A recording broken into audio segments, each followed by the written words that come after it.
কেউ ইচ্ছা করে আমি ভগবানকে দর্শন করব, সে অবশ্যই পারে, মন্দিরে গেলেই ভগবান দর্শন দিয়ে দেন। কিন্তু ভক্ত দর্শন এত সহজে মেলে না। ভক্তের কৃপা, ভক্তের দর্শন পেতে গেলে তার কোটি কোটি জন্মের সুকৃতির প্রয়োজন। ভক্তের কৃপা পেতে গেলে কোটি কোটি সুকৃতির প্রয়োজন। আর ভক্তির আশীর্বাদ যদি কারো উপরে একবার হয়ে যায়, তো ওই জম দুটিরও সাধ্য নাই সে ব্যক্তির কোন ক্ষতি করে। আর বৈষ্ণব কারো উপরে যদি রুষ্ট হয়ে যায়, তাহলে ভগবানেরও ক্ষমতা নাই সেই ব্যক্তিকে উদ্ধার করে। নিত্যানন্দ প্রভু সেই রামচন্দ্রর গৃহেতে গিয়েছিলেন। রামচন্দ্র বড় অভিমানী ছিলেন, বলেছেন যে কোথা থেকে এক ভিখারি এসেছে, এসে দুর্গা মন্দিরে বসেছে, একে তুলে দাও এবং সেখানে গোবর জলের ছাতা দাও, 7 হাত মাটি তুলে ফেল। নিত্যানন্দ প্রভুকে তাড়িয়ে দিলেন। নিত্যানন্দ প্রভু কিছুই বললেন না, কেননা ভক্ত তো, ভক্তের কোনো মান অভিমান নাই।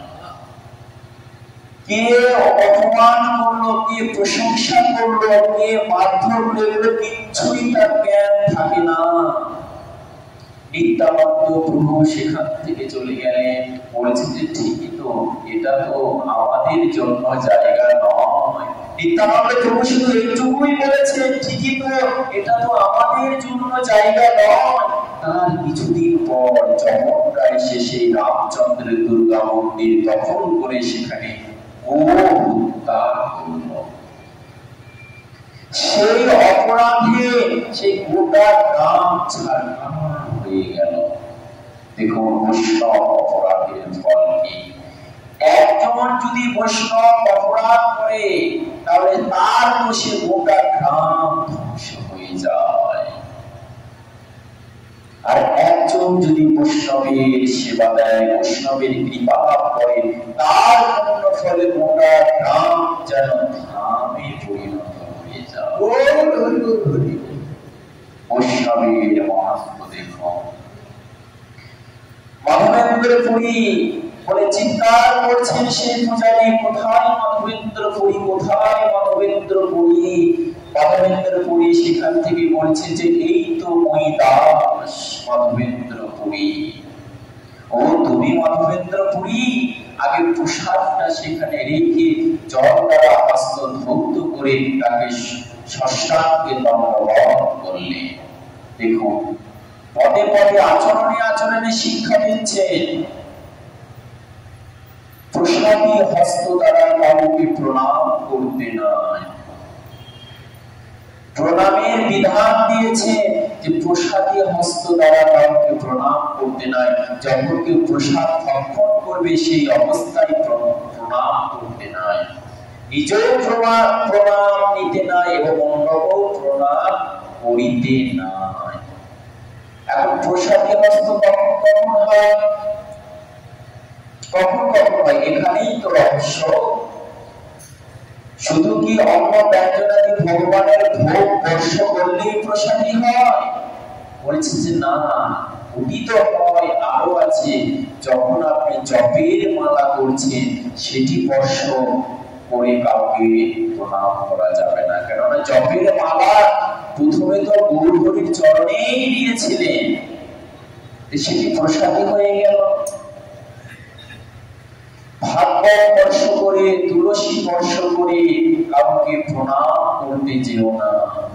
মন্দিরের সামনে, বিগ্রহের সামনে, ঠাকুরের সামনে কাউকে প্রণাম করো না। গুরুদেবের সামনে অমর ব্যক্তি, যদি কোনো অমর বড় বৈষ্ণব ব্যক্তি থাকে, তার সামনে কোনো বরিষ্ঠ ব্যক্তিকে প্রণাম করো না, অপরাধ হয়ে যায়। প্রণামের বিধান আছে। এক প্রণামে জগতের কল্যাণ হয়, জীবের কল্যাণ হয়। আবার যদি ভুল হয়ে যায় তাহলে মহা মহায় অপরাধ হয়ে যায়। মাধবেন্দ্র পুরী কি করলেন? তার প্রণাম গ্রহণ করলেন। দেখুন, বৈষ্ণবকে যখন প্রণাম করেন, বৈষ্ণবরা কি নিজে প্রণাম নেয় না। তখন কি যে কোনো ভক্ত তাকে প্রণাম করে তখন তিনি ভগবানকে স্মরণ করেন, কেননা সমস্ত প্রণাম গৌর হরির প্রাপ্য, গৌর গোবিন্দের প্রাপ্য।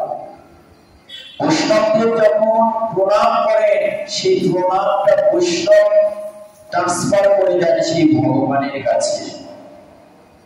এই ট্রান্সফার করার ক্ষমতা সকলের থাকে না, একমাত্র বৈষ্ণব যারা তাদের থাকে। কেননা তোমার হৃদয়ে সদা গোবিন্দ বিশ্রাম, গোবিন্দ কহেন মন বৈষ্ণব করা। ভক্তির হৃদয়ে তো ভগবানের বাস। আমরা ভক্তকে কেন প্রণাম করি? বলে যে ভক্তির হৃদয়ে যে গোবিন্দের বাস, সেই ভক্তকে প্রণাম করা মানে ভগবানকে প্রণাম করা। এটা হচ্ছে সাধারণ জীবের কর্তব্য। আর বৈষ্ণবের কর্তব্য কি? যে কেউ যদি তাকে প্রণাম করে তার নিজের অভিমান যেন সে না নেয় যে জগৎ আমাকে প্রণাম করছে, আমি অনেক বড়, এটা নয়। কেননা বৈষ্ণব যারা তাদের বিধানে রয়েছে, প্রভু তুমি তো ঠাকুর, আমি তো কুকুর। এই দৈন্যতা, আমার কিছুই নাই, সমস্ত তুমি, আমি তোমার পাশান দাস, দাসও হওয়ার যোগ্য নয়, দাস দাস। সমস্ত প্রশংসা, সমস্ত প্রণাম, সমস্ত স্তুতি সম্পূর্ণ তোমার প্রাপ্য। আমি তো কর্তব্য করে যাচ্ছি। কিছুক্ষণ আগেই আমরা গীতায় শুনলাম কি, যে কর্ম তোমরা করে যাও, ফলের আশা করো না। কারণ ফল দেওয়ার মালিক একমাত্র ভগবান। তোমরা কর্তব্য জ্ঞানে, তোমাদের যেটা দায়িত্ব সেই জ্ঞানে তোমরা কর্ম করে যাও। মাধবেন্দ্র পুরী সেই প্রণামটা ভগবানের কাছে পাঠিয়ে দিলে, তুমি মাধবেন্দ্র পুরী বলেছে যে হ্যাঁ ওই সেই দাস। দেখুন কেমন বলার দৈন্যতা। যে যে বংশে জন্মগ্রহণ না করো, চক্রবর্তী হন বা সম্রাট হন বা ব্যানার্জি হন বা ঘোষ হন, যেই হন না কেন, যখনই কেউ বৈষ্ণব হয়ে যাবে তখন তার পদবি একদম চলে যাবে। একটাই পদবি থাকবে, সেটি হচ্ছে দাস। তখন সে আর ব্রাহ্মণ নয়, তখন সে শূদ্র নয়, তখন সে বৈষ্ণব নয়, তখন সে শৈব নয়, কি তখন সে দাস। জীব কৃষ্ণ নিত্য দাস, এই অভিমান নিয়ে চলাফেরা করবেন।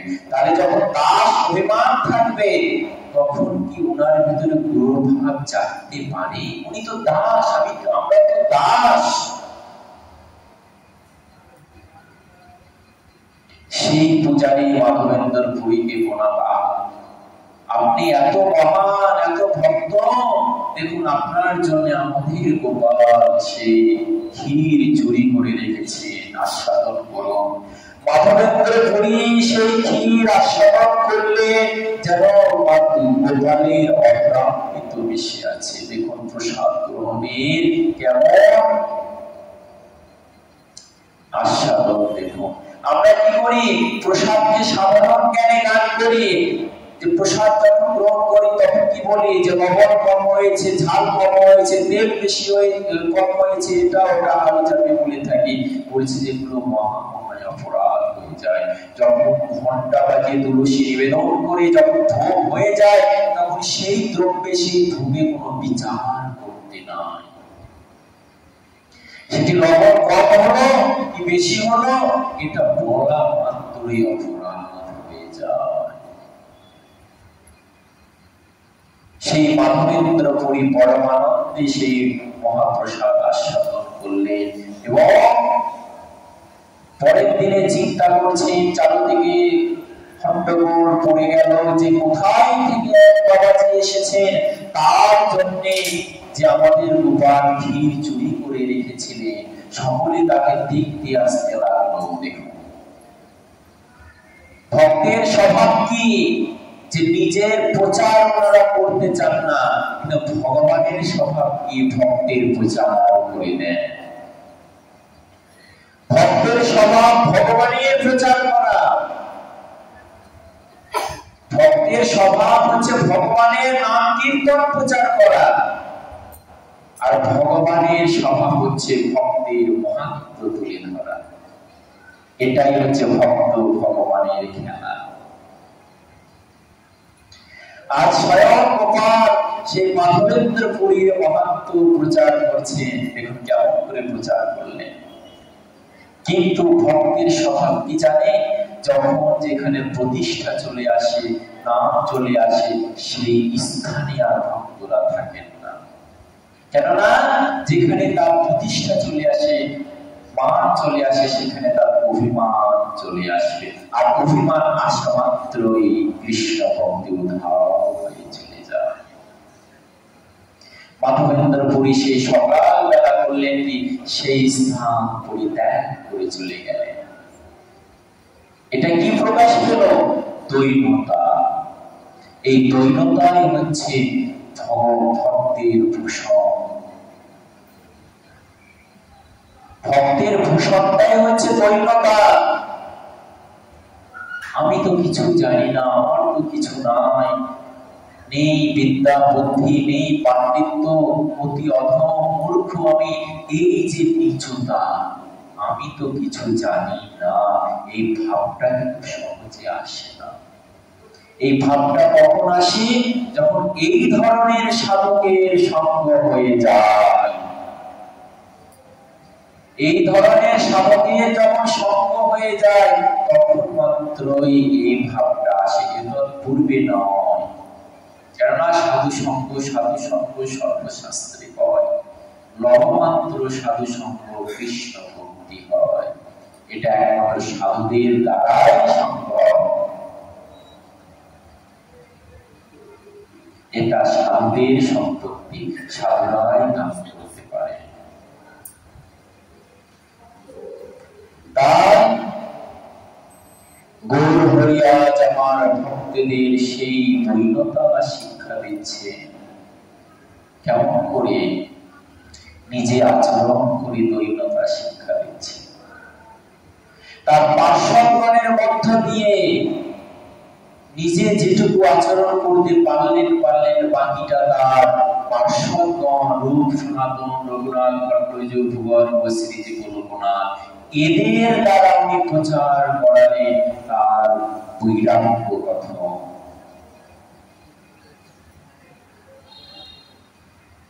বৈরাগ্য বলতে কি বললেন? যে বিষয়ে যার কোন অনুরাগ নাই, সেই তো বৈরাগ। যদি আমার এক মুঠো অন্ন খেয়ে যদি আমার প্রাণ ধারণ করা সম্ভব, তাহলে এক থালা অন্নের কি প্রয়োজন? যদি একটা ফল আহার করেই আমি একাদশী থাকতে পারি, তাহলে এত সব দ্রব্যের কি প্রয়োজন? অতি ভোজন, যেমন রূপ গোস্বামী পাঠ করছেন, উত্তাহার বৃদ্ধাশ্রম বৃদ্ধা বহু কথা, ভজন নিয়ম ত্যাগ জনসঙ্গ তথা, বিষয়ের লালসা এই ছয়ে ভক্তি নাশ, এই ছয়ে থাকিতে নামি ভজনে উল্লাস। উত্তাহার অধিক আহার, অধিক আহার করলে ভজন নষ্ট হয়ে যায়। আবার যদি কম আহার করেন তবু আপনার শরীর থাকবে না, আর যদি শরীর না থাকে তাহলে ভজন করতে পারবেন না। সম্ভব কি? শরীরই যদি অসুস্থ হয়ে পড়ে তাকে ভজন করতে পারবেন? শরীর সুস্থ রাখাটাও একটা ধর্ম। তাই যেটুকু পরিমাণ, এখন তো ভগবান দেখিয়েই দিয়েছে যে যখন অতিরিক্ত ভোজন করবেন, অতিরিক্ত সেবা করবেন, তখন কি ভগবান কৃপা করেই দিয়েছে, তখন আপনার ডায়াবেটিস হয়ে যাবে, হয় কি না? অতিরিক্ত ভোজনের ফলে ডায়াবেটিস হয়ে যায় না? এখন তো ঘরে ঘরে ডায়াবেটিসের পেশেন্ট। কেন? যে অতিরিক্ত আহার। শাস্ত্র যেভাবে চলার বিধান দিয়েছে সেটা যদি কেউ নিয়ম নীতি মেনে চলাফেরা করে, যদি নিয়ম করে চলে, তাহলে তার কোনো ব্যাধি স্পর্শ করতে পারবে না। আমরা নিয়ম করি না বলেই তো আমাদের রোগ ব্যাধি এসে গ্রাস করে। বৃদ্ধাশ্রম বলতে যে হরি কথা, কৃষ্ণ কথা, ভগবত সম্বন্ধীয় কার্য ব্যতীত অন্য কাজ করা। যেমন আমাদের ভগবান দুটি হস্তে দিয়েছেন কেন? জপের মালা করার জন্য, গৌর গোবিন্দের চরণে তুলসী চন্দন অর্পণ করার জন্য, ঠাকুরের কাজ করার জন্য। কিন্তু এই হস্ত দ্বারা সেই বুড়ো আঙ্গুলের কাজ কি? এই বুড়ো আর মধ্যমা আঙ্গুলের কাজ কি? মালাকে সংখ্যা করা। কিন্তু আমরা কি করছি? এই বুড়ো আঙ্গুল দিয়ে অ্যান্ড্রয়েড ফোন চালাচ্ছি। হিসাব করবেন, আমার জীবন থেকেই আমি বলছি যে আমি প্রতিদিন যেভাবে অ্যান্ড্রয়েড ফোন চালাই, হয়তো দিনে আমার 3 থেকে 4 ঘন্টা ওই অ্যান্ড্রয়েড ফোনই কেড়ে নেয়। হয় কিনা? ওই অ্যান্ড্রয়েড ফোন থেকে মানুষের জীবন থেকে 3 থেকে 4 ঘন্টা কোন দিক দিয়ে কেড়ে নেয় সে নিজেও বুঝতে পারে না। তাহলে ওই 3-4 ঘন্টা যদি আমি জপের মালা করতাম, এটা কি জানে?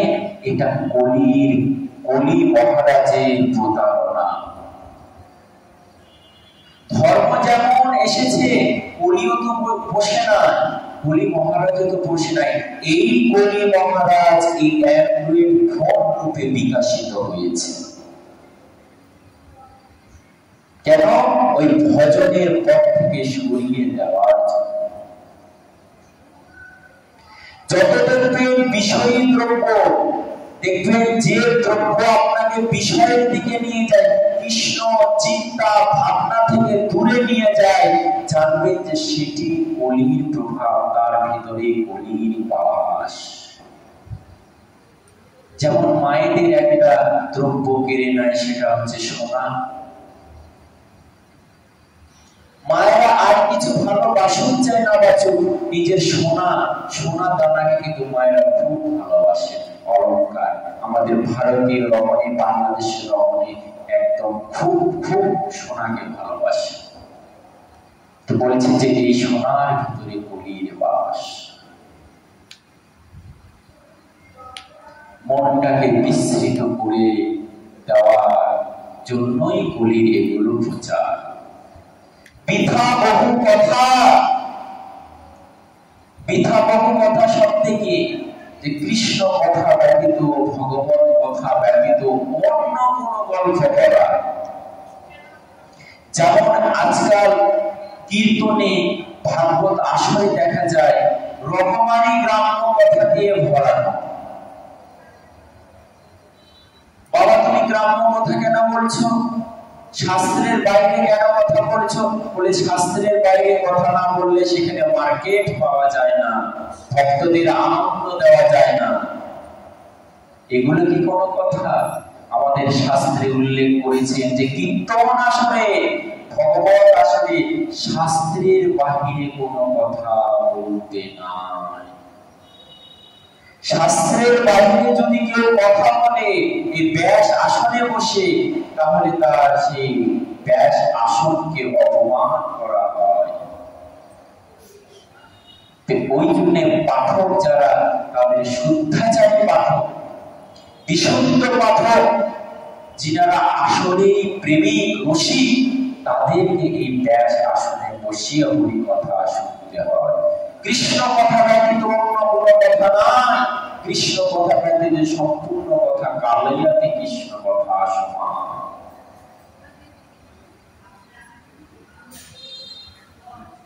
বৃথা কথা, এই যে মায়ার কথা আমরা বলছি, মায়ার চিৎকার করছি, ঘ্যাগর ঘ্যাগর করে চিৎকার করছি, শাস্ত্রে কি বলেছে যে এই ভাগবত আসরে, এই হরি বাসরে, কীর্তন আসরে যারা কৃষ্ণ কথা ব্যতীত অন্য কথা বলে তাদের পরবর্তীতে ভেগের কুলে জন্ম হয়। ভেগ শব্দের অর্থ কি? ব্যাং। দেখবেন বর্ষার সেই শ্রাবণে, সেই নির্ঝরণে, সেই বৃষ্টির প্রবাহে নর নালা খাল বিল যেমন থই থই করে জলে প্রবাহে, দেখবেন সেখানে বড় বড় ব্যাং ঘ্যাগর ঘ্যাগর ঘ্যাগর বলে চিৎকার করে। নিরর্থক শব্দ, ওই ঘ্যাগর শব্দের কোনো অর্থই নাই, কিন্তু তার পরিণামে কি হয়? সেই ঘ্যাগর ঘ্যাগর শব্দ শ্রবণ করে, সেই শব্দ অনুসরণ করে কাল সর্প এসে তাকে সেই ব্যাংকে দংশন করে। করে কিনা? সাপ তো শ্রবণেন্দ্রিয় দ্বারাই আহার ভক্ষণ করে। যারা প্রাণীবিদ্যা পড়েছেন তারা জানেন সাপ সেই শ্রবণেন্দ্রিয় দ্বারা শিকার ধরে। ওই ঘ্যাগর ঘ্যাগর বাবা ব্যাং, তুমি যদি চুপচাপ থাকতে তাহলে তো কাল সর্প জানতো না যে তুমি এখানে আছো। তুমি কথা বলেছিলে বলেই তো কাল সর্প এসেছে।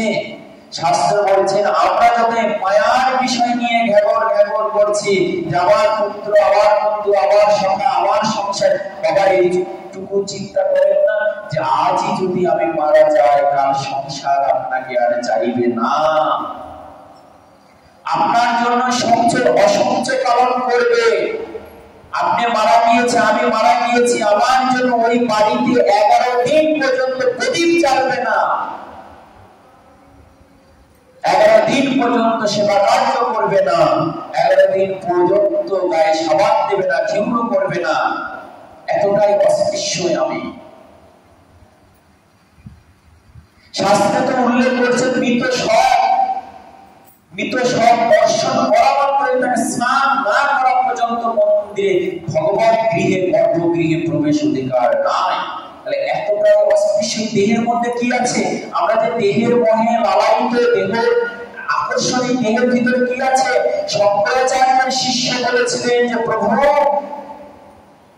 আমি বিয়ে করব।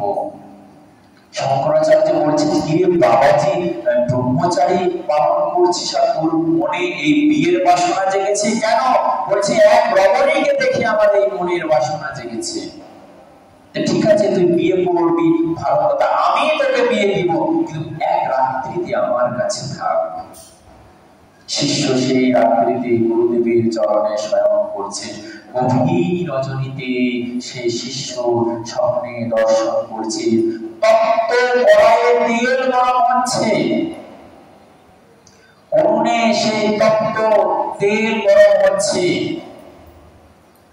সেখানে একটি রমণী দাঁড়িয়ে রয়েছে। ধীরে ধীরে তার অঙ্গ থেকে মাংস পচে গলে সে তেলে পড়ছে।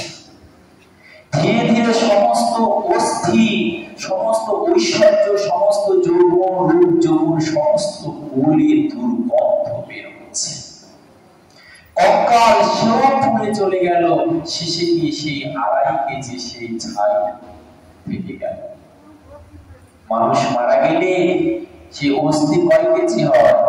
জ্বালিয়ে পুড়িয়ে ওই 2.5 কেজি হয়। ওটুকুই থেকে গেল। দেখবেন মানুষ যদি মারা যায় তার দেহ 2 দিন গৃহে রাখলেই যেন সেই দেহ থেকে দুর্গন্ধ হয়ে যায়। মানুষের দেহের যে একটা দুর্গন্ধ, অন্যান্য পশু পাখি মারা গেলে এতটা গন্ধ হয় না, মানুষের দেহের যে দুর্গন্ধ, আমি নিজে প্রমাণ। আমাদের বাড়ির পাশ থেকে নদী দিয়ে, নাগর নদী, সেই নদী দিয়ে একটি মৃত সব ভেসে যাচ্ছিল। সেই পথ দিয়ে কেউ আর যেতে পারছিল না। সেখানে আমার মনে হলো যে এই দেহর মোহে আমরা মোহিত, যে দেহ পচে গলে গেলে দুর্গন্ধে যেখানে যাওয়া যায় না, সাজিয়ে রেখেছি। শুধু কি তাই, এই যে ভক্তরা নিয়ম সেবা করে, দামোদর মাস করে, 1 মাসে ভক্তের গায়ে সাবান দিতে নেই, এই 1 মাস সাবান না দিয়ে ওই ভক্তের গা থেকে দেখুন কেমন দুর্গন্ধ বের হয়। হয় কিনা? বেঁচে আছে কিন্তু শুধুমাত্র সাবান দেননি, তাই দুর্গন্ধ বের হচ্ছে। তাই দেহের উপরে মায়া নয়।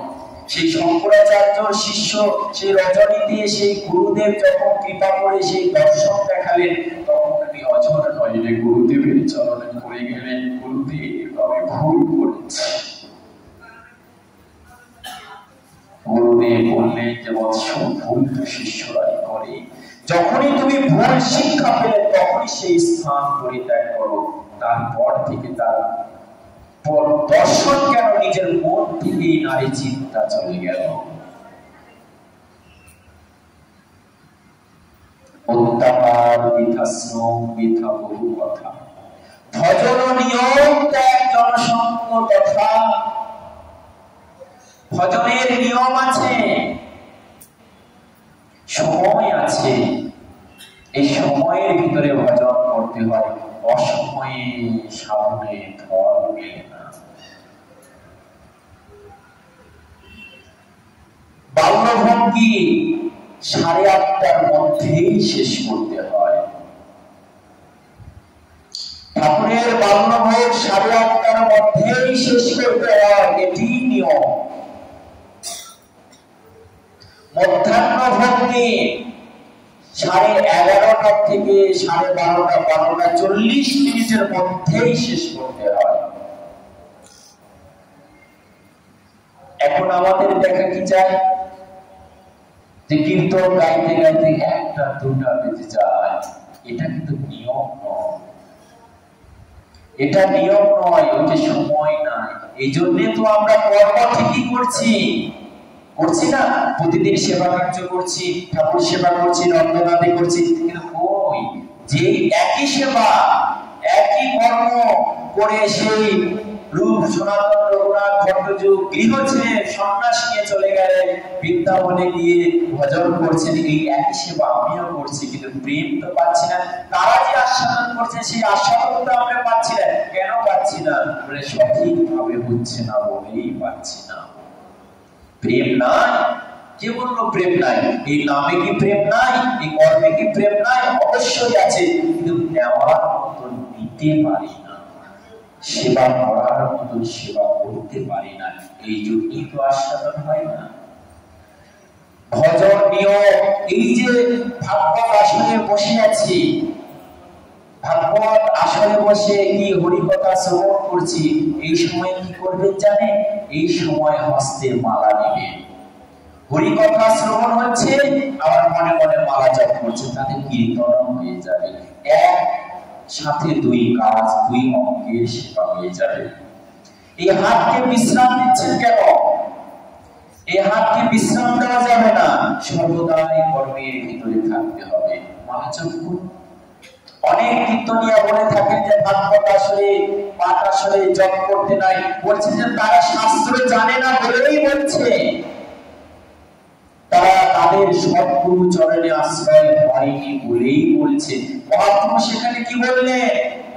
যে খাইতে শুইতে যথা তথা নাম লয়, দেশ কাল নিয়ম নাহি সর্বসিদ্ধি হয়। তাহলে এখানে নিয়ম টানছেন কেন?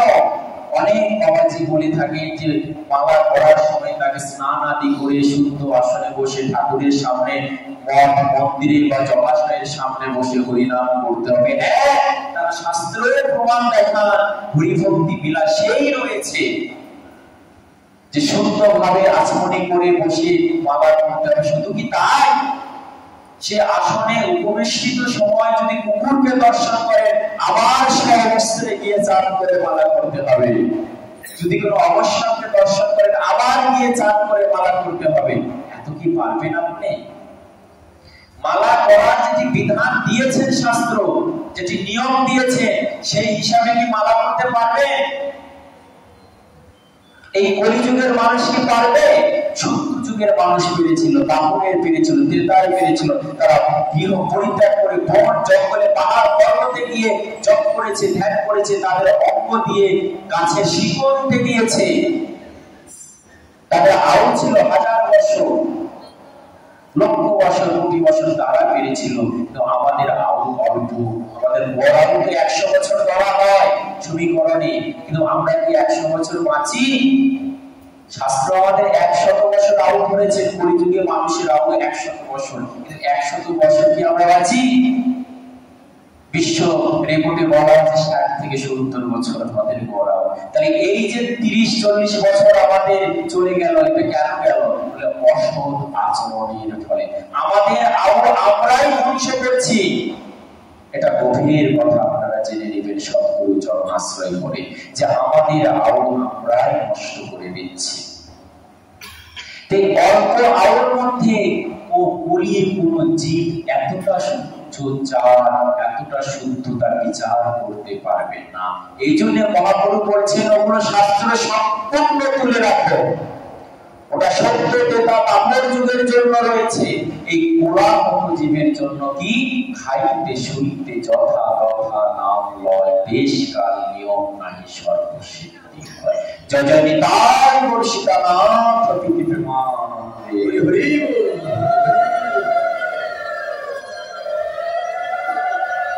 হাঁটতে গিয়েছে, বাজার করতে গিয়েছে, চলাফেরা করছে, সঙ্গে যেন হরিনাম থাকে, সংখ্যাই হোক বা অসংখ্যাই হোক। কেউ যদি মালা নিয়ে হাঁটাহাঁটি করতে লজ্জা বোধ করেন, সমস্যা নাই, তিনি মনে মনে জপ করবেন। মেন কথা হরিনাম যেন কণ্ঠে থাকে, হৃদয়ে থাকে, এটি হচ্ছে আসল। ভজন নিয়ম ত্যাগ জনসংঘ কথা। আমরা জনসংঘ বড়ই ভালোবাসি। দেখুন আজ এখানে হরিকথা মাসব্যাপী ভাগবত কথা আলোচনা হচ্ছে, কিন্তু ভক্তের সংখ্যা কম। এতবার কমিটি ভক্তবৃন্দ মন্তব্য করেছেন, এতবার মাইকিং করেছেন, এত প্রচার করেছেন যে বাবা এখানে 1 মাস ব্যাপী ভাগবত কথা আলোচনা হবে, আপনারা আসবেন, কিন্তু এখানে ভক্ত কম, লোক সংখ্যা কম। কিন্তু যদি কোনো অঞ্চলে, যদি কোনো প্যান্ডেলে সার্কাস হয়, যাত্রা হয়,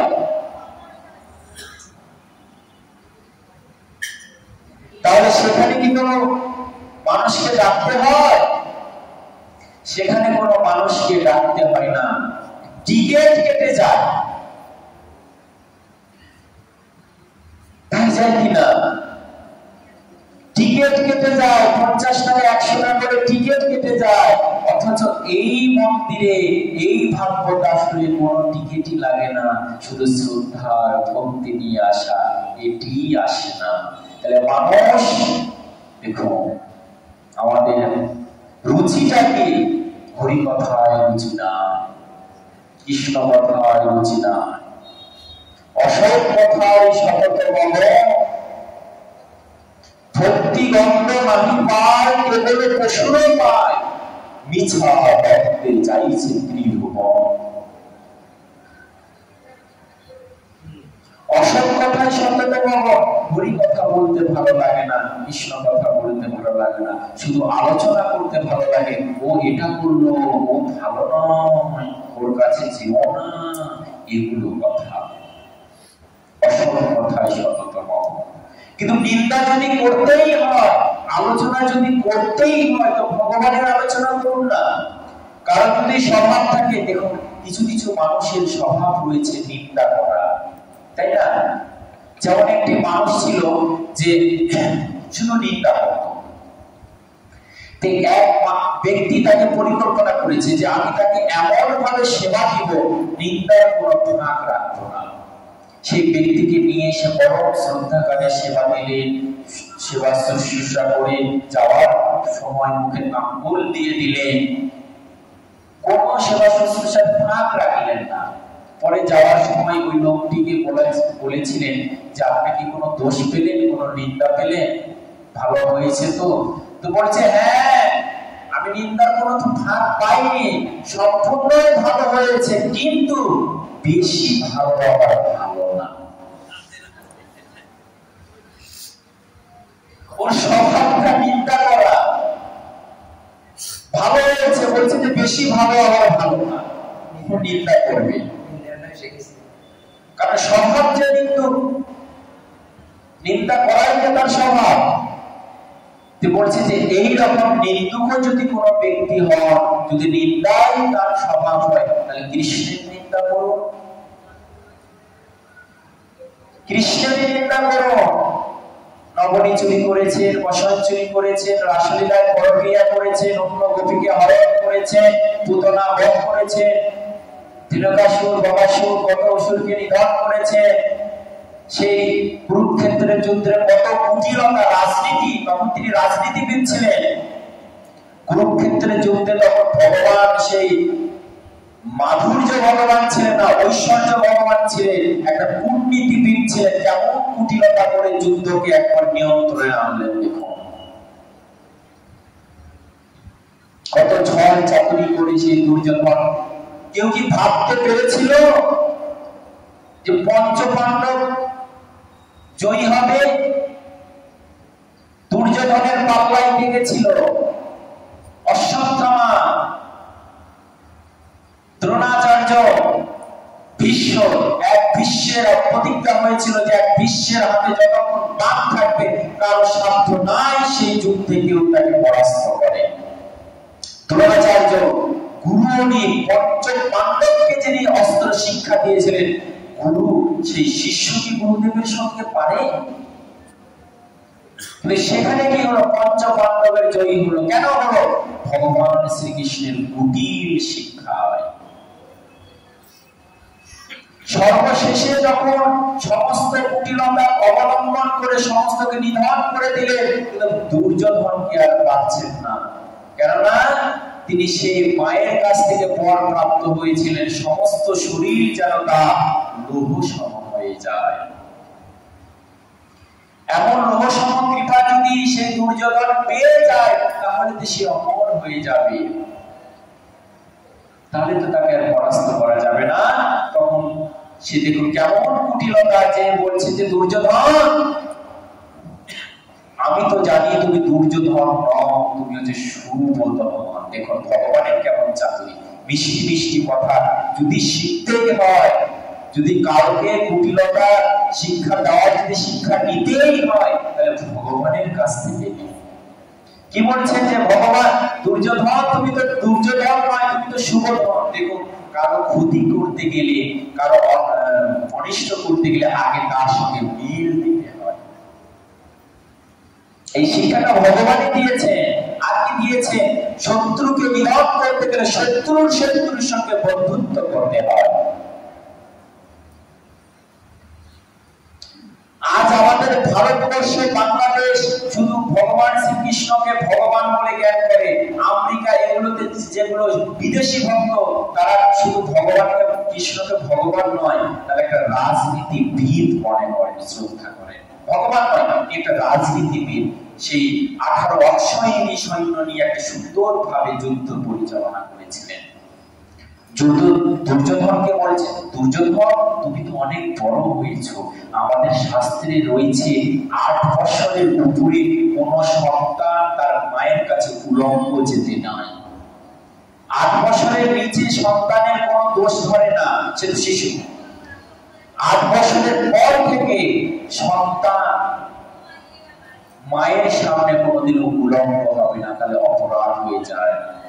তুমি সমস্ত অঙ্গই খোলা রাখো, অন্তত নিম্নাঙ্গ তুমি কিছু দিয়ে ঢেকে রাখো।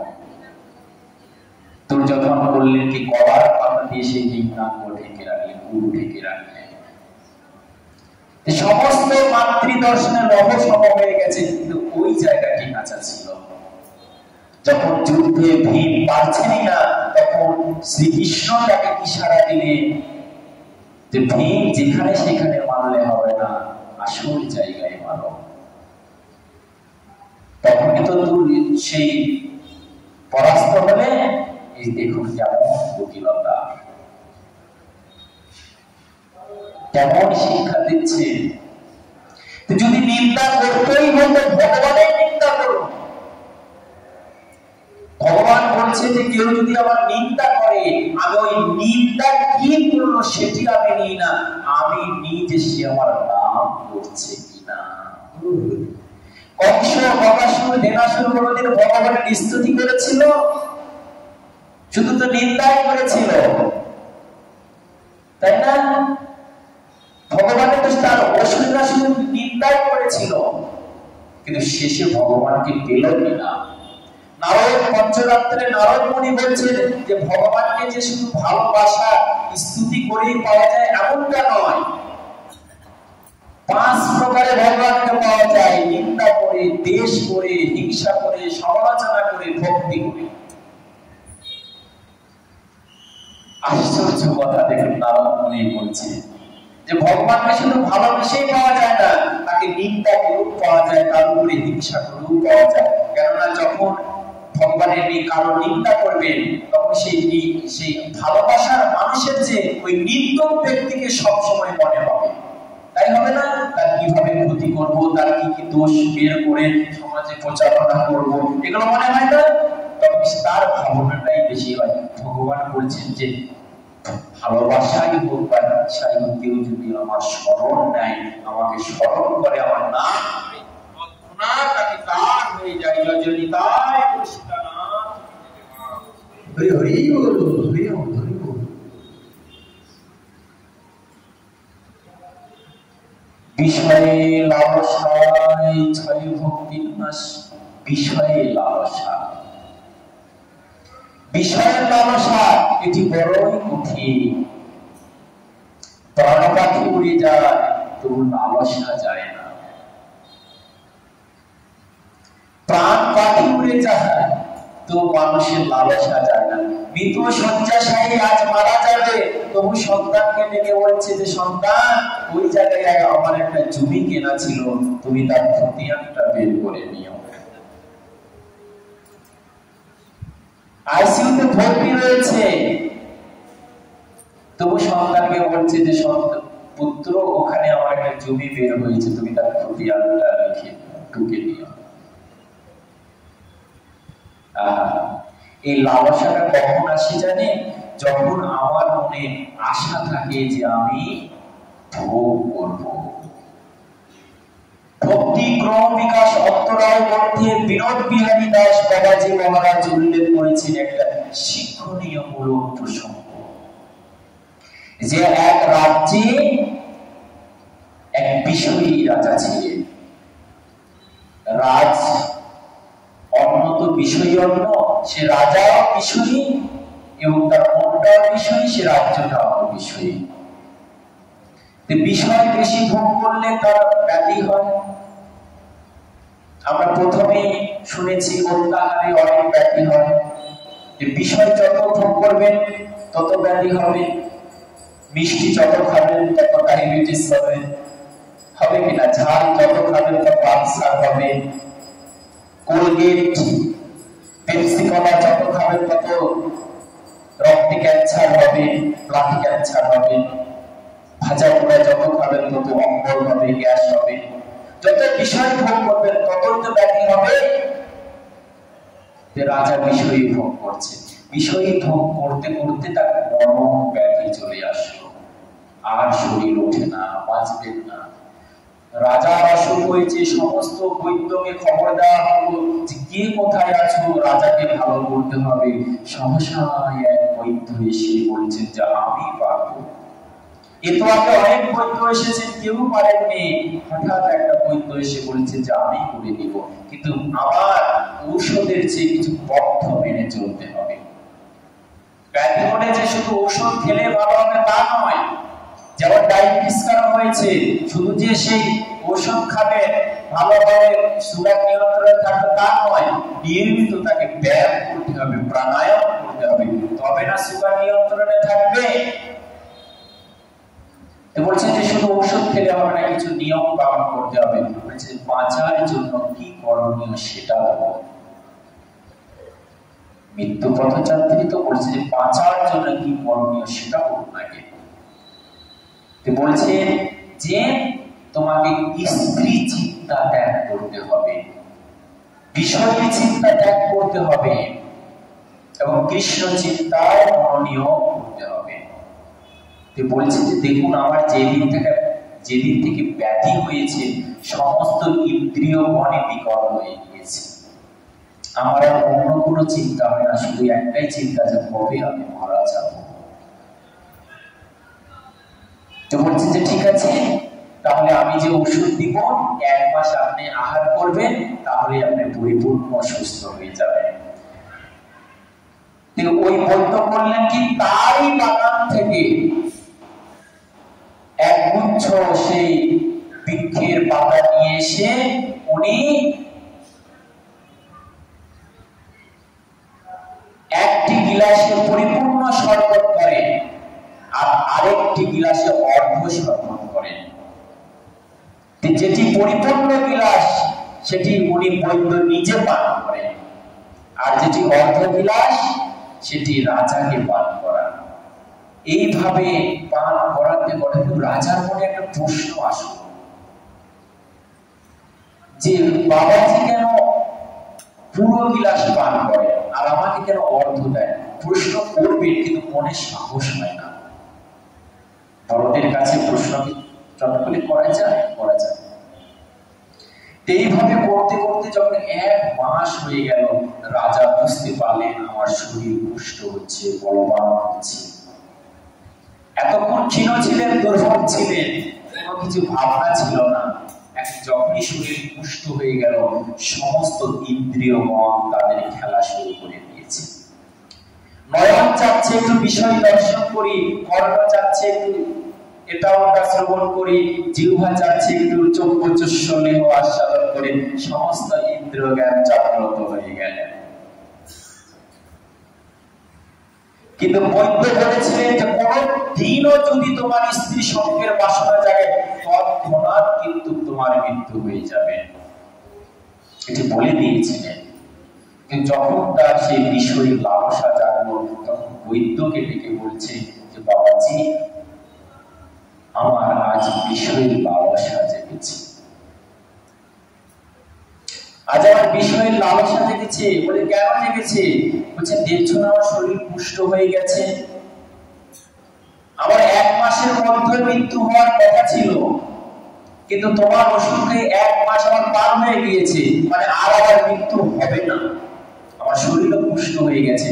যখনই মৃত্যু আর হবে না, শরীর পুষ্ট হয়ে গেছে, তখনই আমার ইন্দ্রগণ নিজের খেলা শুরু করে দিয়েছে। বৈদ্য বলেছে যে ও আচ্ছা আচ্ছা এই ব্যাপার, তাহলে আমার মনে একটু খটকা হচ্ছে, আবার আপনার হাতটা আমি দেখব। বলছে ঠিক আছে দেখো। তো ভালো করে বৈদ্য দেখে বলছে যে আজ থেকে 15 দিনের মধ্যে আপনার মৃত্যু যোগ। যে বলছেন 15 দিনের মধ্যে, সে উনি অধর নয়নে গমন করতে লাগলেন। 15 দিন বলেছে যে 15 দিন পরে এসে আপনার সঙ্গে আমি দেখা করবো, যদি বেঁচে থাকে। বৈদ্য চলে গেলেন। রাজা সেই 15 দিন আহার নাই, বিহার নাই, সর্বদাই মৃত্যু চিন্তা। কেউ যদি টের পায় যে এই দিনে আমার মৃত্যু হবে, তাহলে সে কি কোনো কিছু করবে? তার মৃত্যু চিন্তা লেগে যাবে। যেমন পরীক্ষিত মহারাজ অভিশাপ পেয়েছিলেন যে 7 দিনের মধ্যে তোমার মৃত্যু। উনি কি করলেন?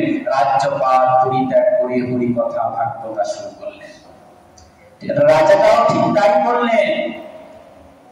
একদম চিন্তা ভাবনায় ঘরের বাহির হন না, সর্বদাই চিন্তা আমার মৃত্যু হবে, আমার মৃত্যু। কোথায় কাম, কোথায় বাসনা, কোথায় স্ত্রী, ওগুলো কিছুই আর মনে আসছে না।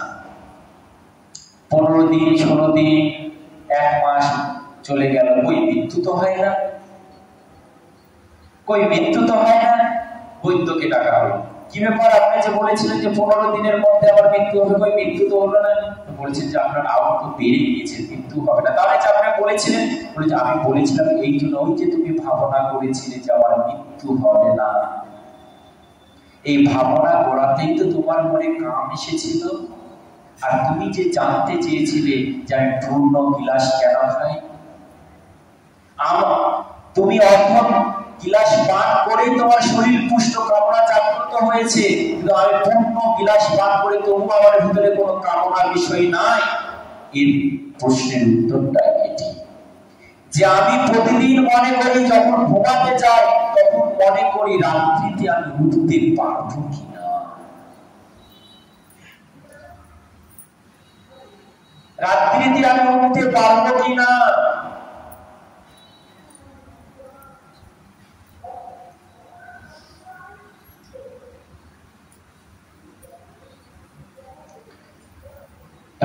পথে আমি উঠতে পারবো কিনা। বলেছে যে এইরকম মৃত্যু চিন্তা যদি কেউ করে থাকে দিনে একবার, আমাদের শাস্ত্রে রয়েছে দিনে অন্তত একবার মৃত্যু চিন্তা করতে হয় যে আমি মারা যাব, তাহলে সেই ব্যক্তির মনে কোনোদিনও কোন ভাবনা আসবে না। কিন্তু আমরা তো মৃত্যু চিন্তা করি না। আজ বাঁচার বাসনা করি বলেই তো 10 তলা বিল্ডিং তুলছি, ব্যাংকে টাকা লোড করছি। কেন? শাস্ত্র কি বলেছেন জানেন? যে আপনি যেটা সঞ্চয় করলেন সেটি অন্যের জন্য, আপনার জন্য নয়। আর অন্য যেটি সঞ্চয় করে রেখেছিল সেটি আপনি ভোগ করছেন। বিষয়ে লালসা ছয়ে ভক্তি নাশ, এ ছয় থাকিতে নাহি ভজনে উল্লাস। এই 6টি বাসনা যার ভিতরে থাকবে তার হৃদয়ে কোনোদিন উল্লাস হবে না, প্রেম উল্লাস হবে না।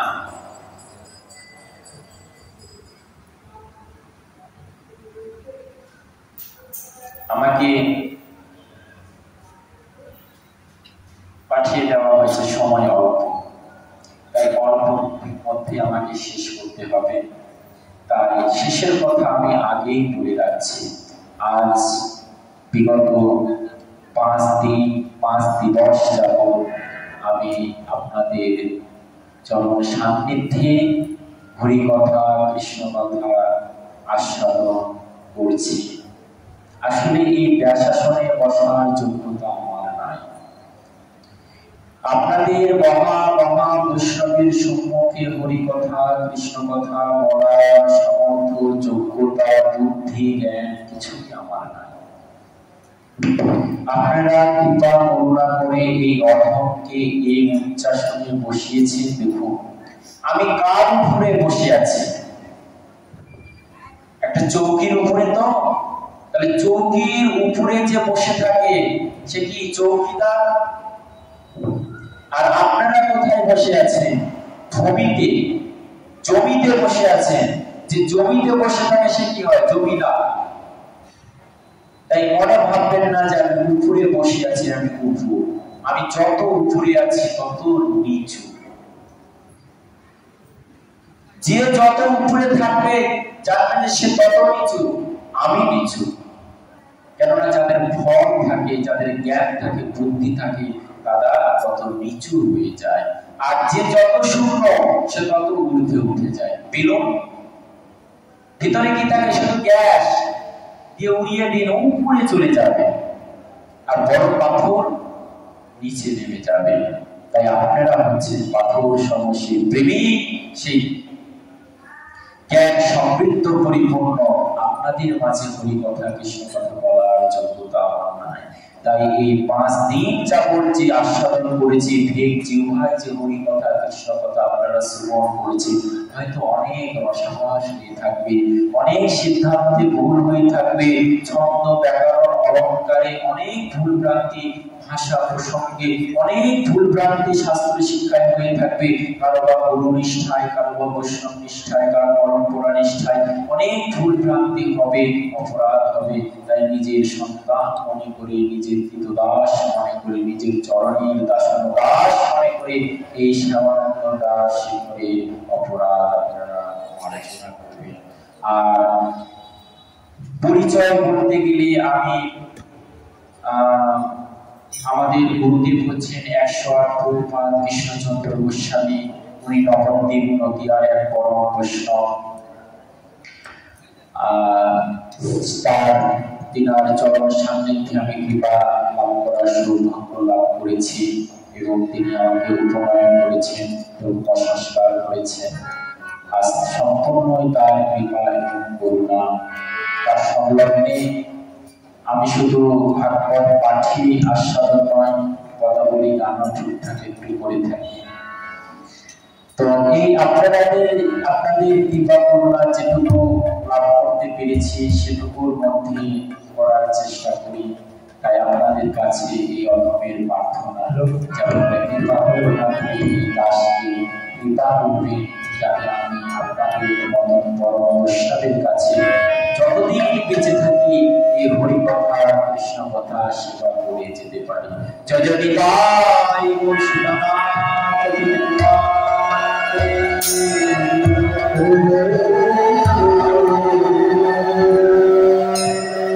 এখন সবাই মিলে আমরা আরতি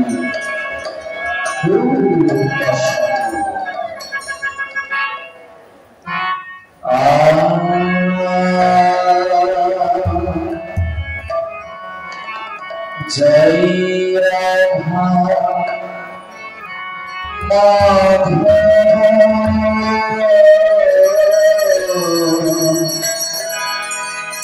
जय कुंज बिहारी